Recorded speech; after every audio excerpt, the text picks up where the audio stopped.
Ma, Oh, ano na naman yun? pinapatawag ka sa school namin. Ano ba naman yan? Ano naman kasalanan yan? Ha? Ba't ako, ma?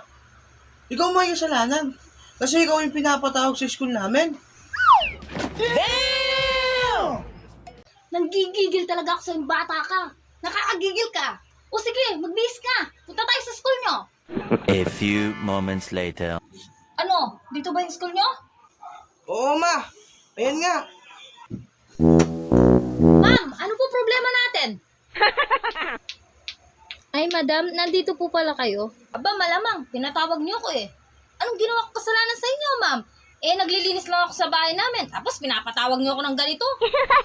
Madam, hindi po kayo may kasalanan. Yung anak niyo po, sila Bern. Oh, sabi ko sa'yo eh, ikaw may kasalanan eh. Sasabihin mo ako. Ah.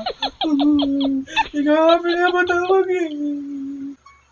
Humanda ka talaga sa akin pag uwi, tignan mo. Ma'am, ano kasalanan nito? Ma'am, kasi po, nagpa-exam po ako, tapos pare-parehas sila ng sagot. Nagkopyahan po. Pare-pareho na sagot? Bakit? Pare-pareho bang tanong ng exam nyo? Opo, madam. Eh, pare-pareho palang tanong eh. Eh, di pare-pareho din ang sagot. Oh, natural lang na pare-pareho ang sagot. Ano gusto nyo? Magkakaiba? Madam. Ay, ganyan naman kayo eh. Bakit ba? Ikaw, di ka nangopya ng elementary ka?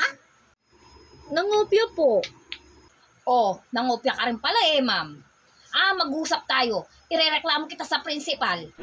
Madam, teka. Ipapasa ko na lang sila, Bern. 90. 90 na yung grade niya sa akin, ma'am. Sana all. 90 lang? Gawin mong 95 yan. Wala tayong problema. 95? Sige po, 95. 95 na po yung grade niya. Ayun. Yes.